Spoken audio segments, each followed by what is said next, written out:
The first button was easy, the second wasn't. By the fourth one, my hands were steady, but my heartbeat absolutely wasn't. Sienna stood in front of the mirror in my apartment, her back to me, holding her hair up with one hand while I worked the tiny pearl buttons of her dress closed one by one. The fabric was dark green, soft, and expensive looking, and the open back had somehow made this a far less safe situation than either of us had planned. "You're taking this very seriously," she said. I was handed a structural responsibility. "You're buttoning a dress, not defusing a bomb. Those feel emotionally similar right now." She laughed, and that made it worse. Because Sienna always laughed like she trusted me completely, and trust is a dangerous thing when you've been trying very hard not to notice how beautiful your best friend is in a backless dress 2 feet from your chest. The last button slipped once under my fingers. Sienna glanced at me in the mirror. "Nervous? Concentrating? That's not what I asked." No, it wasn't.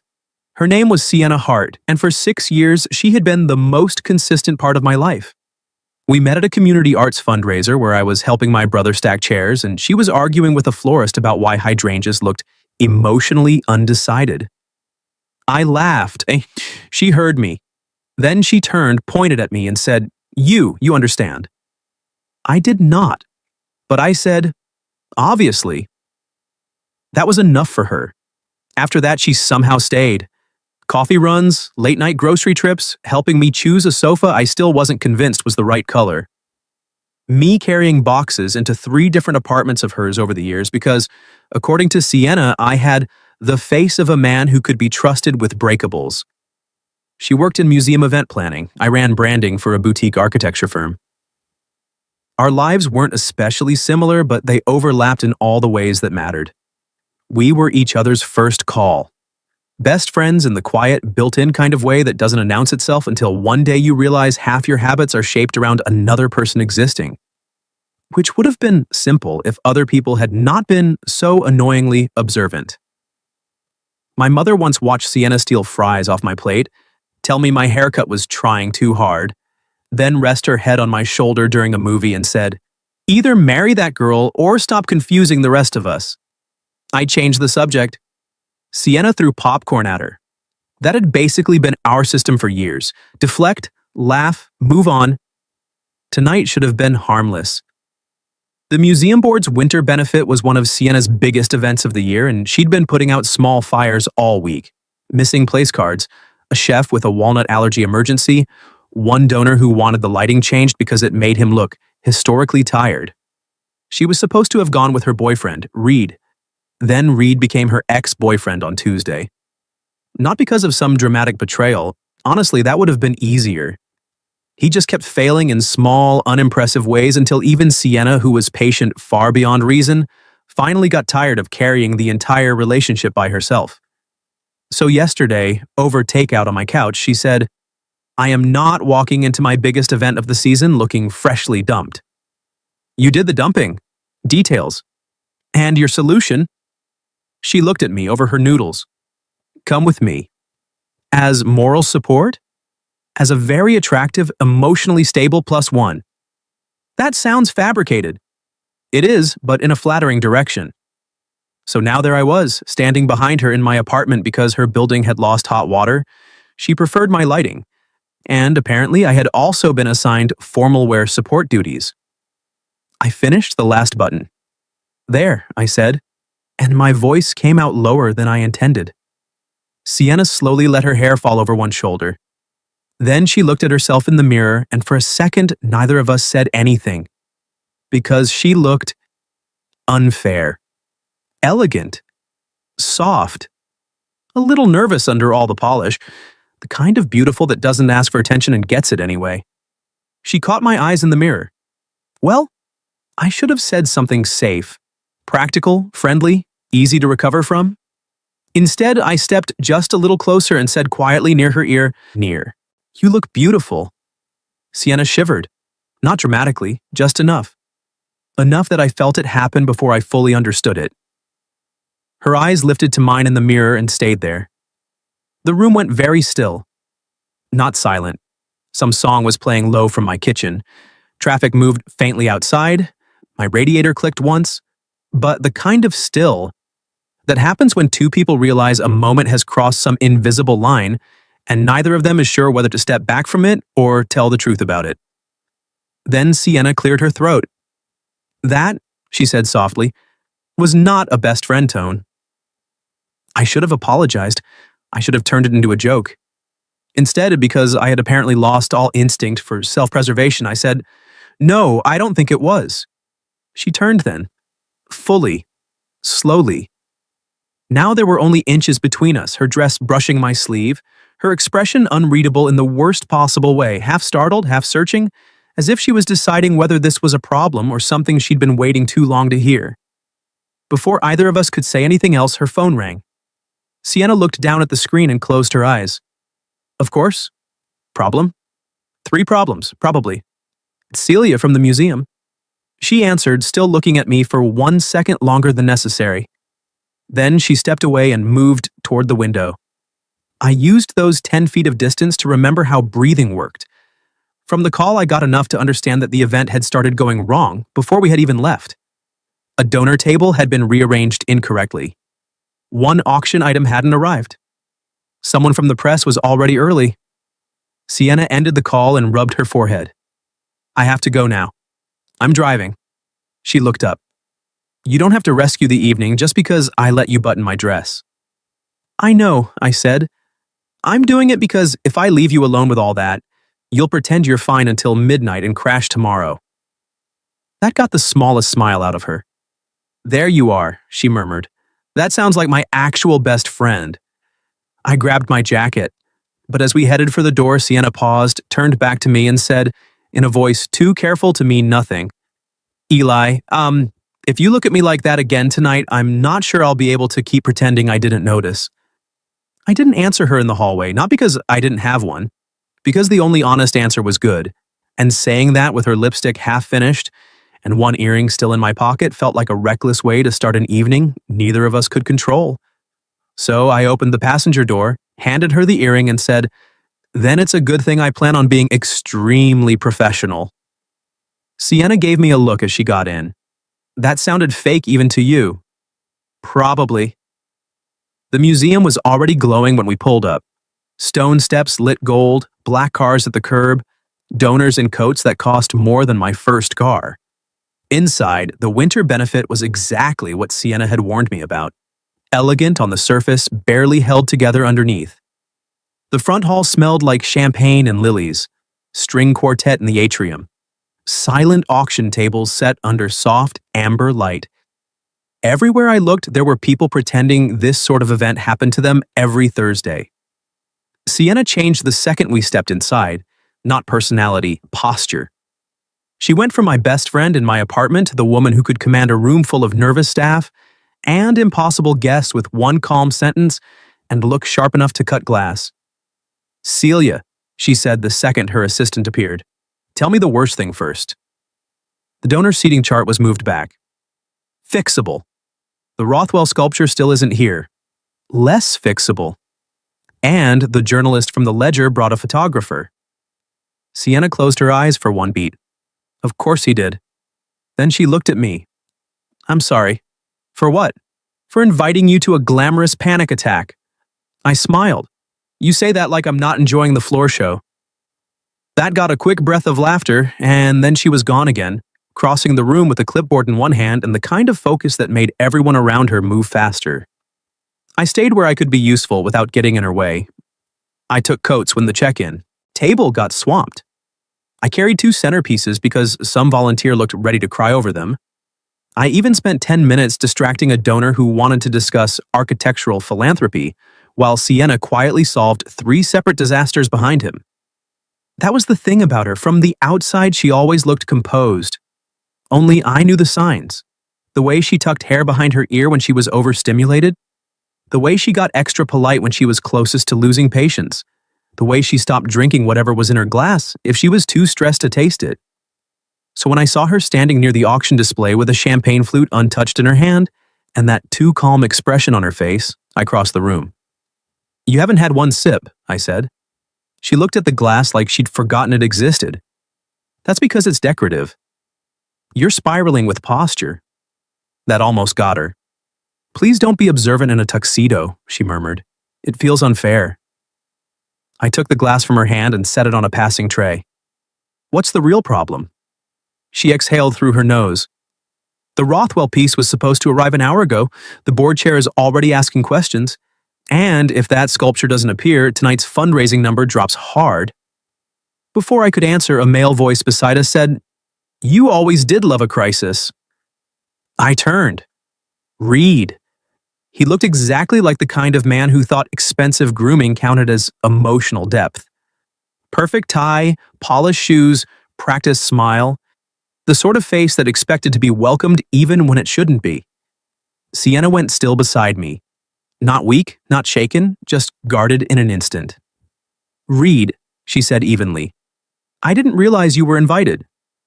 "I support the arts," he said, glancing at me, "and apparently the +1 category." I felt Sienna tense. That was enough. I smiled politely and held out my hand. Eli, the emotionally stable replacement.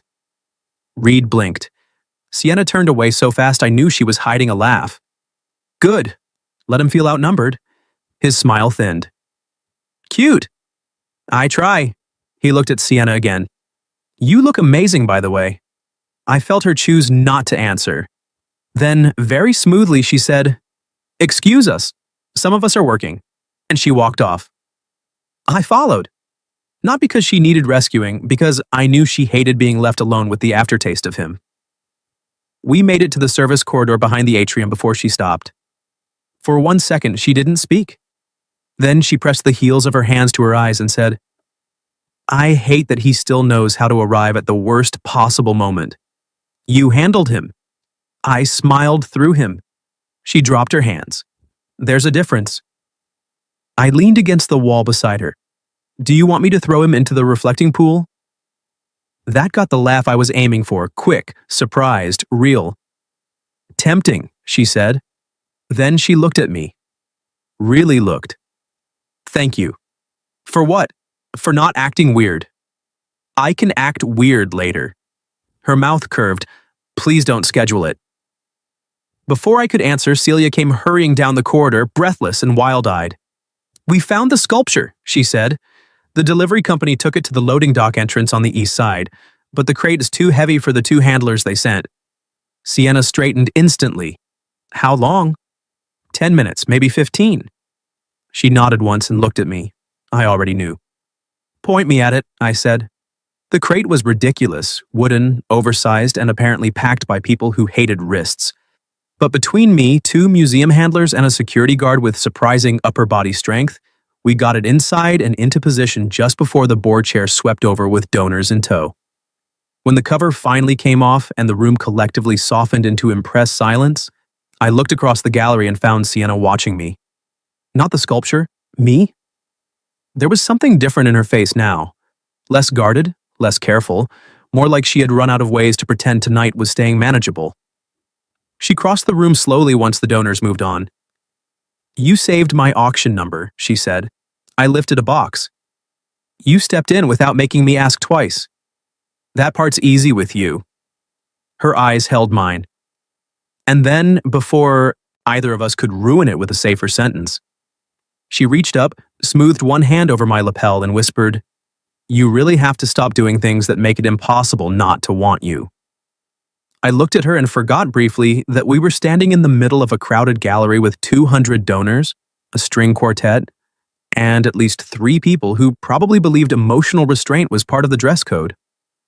Sienna's hand was still resting lightly on my lapel. Her eyes were steady, and the sentence she had just whispered was still moving through me. You really have to stop doing things that make it impossible not to want you. There are a lot of ways a man can ruin a moment like that, by joking, by freezing, by pretending he heard less than he did. I chose none of those. Instead, I said quietly, That seems like a shared problem. Something in her face changed, not shock exactly, relief. The kind that appears when someone has been bracing for retreat and doesn't get it. Sienna, I started. A camera flash went off to our left. We both turned. The photographer from the ledger was taking candid shots near the auction tables, and one of the board members was already waving Sienna over with the specific panic of a wealthy man who had discovered a detail he should have noticed earlier. She exhaled once through her nose. Of course. I smiled a little.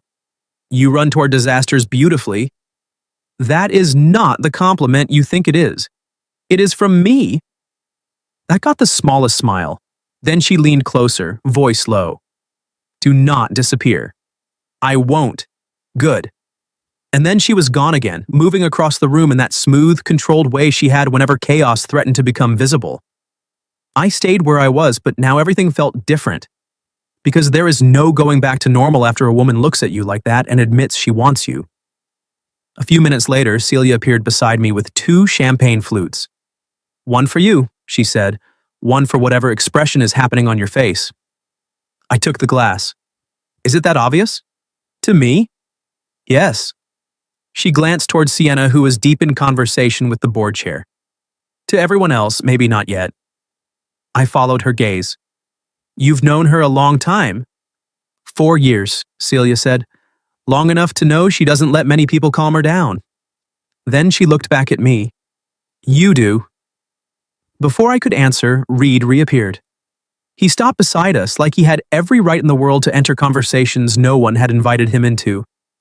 Mind if I borrow Eli for a second? He asked. Celia took one look at my face, muttered, I'm suddenly needed somewhere fake, and disappeared. I turned to Reed. This should be deeply enjoyable. He didn't smile this time. You think this is funny? No. I think you are. His jaw tightened. You've known her what, a few years? You help with one event, carry one sculpture crate, and suddenly you think you understand her? I looked at him for a long second. You're right. I don't understand why someone kept showing up for a woman as if she were a task instead of a person. That landed. Good. Reed stepped closer. Be careful. Now I did smile. Or what? He looked towards Sienna across the room. She burns herself out trying to hold everything together, and when she finally cracks, she pulls away from everyone, including whoever thinks he's special. His eyes came back to mine. Enjoy the heroic part while it lasts. Then he walked off before I could answer. I stood there with my champagne untouched, trying very hard not to let him poison the evening. Because the worst thing about men like Reed is that sometimes they know one true thing and use it badly. And yes, Sienna did push herself too hard. Yes, she did hide strain under competence. Yes, I had seen her go quiet instead of asking for help. But I also knew something he clearly didn't. She came to me anyway. Not when things were easy, when they weren't. That mattered more. I found her 10 minutes later in the side gallery near the winter installation, finally alone for half a breath. You okay? I asked. She looked up and read my face instantly.